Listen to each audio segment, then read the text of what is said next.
Le 25 juillet 2019, on a tous failli crever. Enfin bon, pas tous, mais il y a pas mal de gens qui auraient pu mourir. Tout simplement parce qu'on a failli se prendre un astéroïde sur la tronche et on s'en est rendu compte seulement 24 heures avant.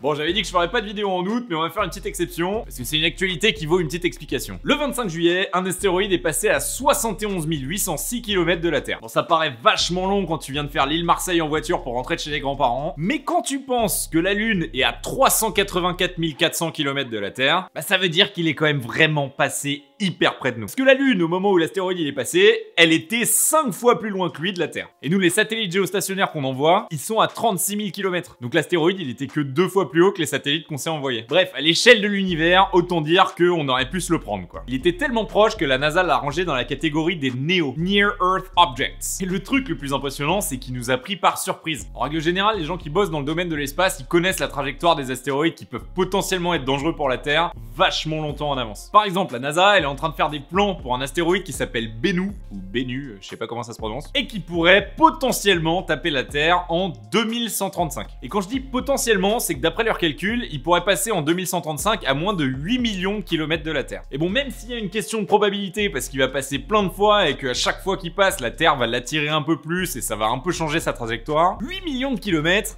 c'est quand même un peu plus gros que 71 000. Bon, après, l'astéroïde en lui-même, il est aussi un poil plus gros que celui qui est passé récemment. Parce qu'il mesure 500 mètres de diamètre en son point le plus large et il pèse 85 millions de tonnes. Alors que celui qui est passé, il mesure entre 57 et 130 mètres de large. Donc bref, la NASA, elle a préféré agir et envoyer une sonde qui va atterrir sur Bennu, ou Bennu, en décembre, pour commencer à voir ce qui est faisable et essayer de pas prendre trop de risques. Bref, notre petit astéroïde, il a été découvert en gros une semaine avant qu'il débarque. Et vu qu'il était tout petit, il était même pas classé comme un astéroïde. C'est à peine 24 heures avant qu'ils se sont rendus compte qu'en fait il rentrait dans la classification astéroïde parce qu'il était assez gros et qu'en plus il allait super vite parce qu'il va à 24,5 km par seconde par rapport à la Terre. Ça fait en gros 90 000 km/h quoi, c'est un peu plus que la limite de vitesse sur les routes. Bref, quand ils se sont dit ok, il va hyper vite, il mesure entre 57 et 130 mètres parce que c'est tellement récent qu'on n'est même pas sûr vraiment de combien il mesure, on n'a pas eu le temps de le mesurer exactement, mais ils ont fait un petit calcul et ils ont montré que s'il tapait la Terre, ça ferait l'équivalent de 30 bombes de Hiroshima. Voilà.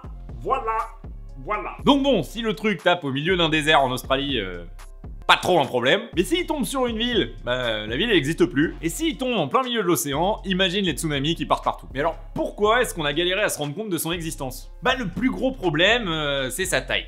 Il est tout petit. Et comme l'observation et la détection de corps célestes, elle est quasiment entièrement fondée sur la réflexion de la lumière dessus, bah faut pouvoir le voir pour savoir qu'il existe. Et pour le moment, les télescopes qu'on a, ils font entre 2 et 3 mètres de diamètre. Et ces télescopes-là, ils permettent de voir 90% des astéroïdes de plus d'1 km de diamètre. Bah pour des petits objets de 150 mètres, ça suffit pas. Donc là, en ce moment, il y a une équipe au Chili qui est en train de bosser sur un télescope qui ferait 8 mètres de diamètre pour pouvoir cartographier tous les petits astéroïdes. Et en plus de ça, le deuxième problème de notre petit astéroïde qui s'appelle 2019 OK, c'est qu'il avait une orbite qui l'a fait passer derrière Mars et derrière Vénus. Donc en gros, il s'est planqué pendant pas mal de temps jusqu'à ce qu'il arrive en face de la Terre. Et le moment où il est devenu visible, en fait, fallait regarder au bon endroit pour le détecter. Et donc là, on a regardé a posteriori toutes les images des télescopes des dernières semaines et on s'est rendu compte qu'en fait, on l'avait vu pour la première fois le 28 juin. Mais que vu que personne regardait vraiment dans ce coin-là à ce moment-là, bah on s'en est pas rendu compte. Deuxième gros problème de notre petit 2019 OK, c'est sa vitesse. La plupart des astéroïdes qui ont frôlé la Terre l'année dernière, ils allaient entre 4 et 19 km par seconde. Donc à 25 km par seconde, en fait, on a un sprinter.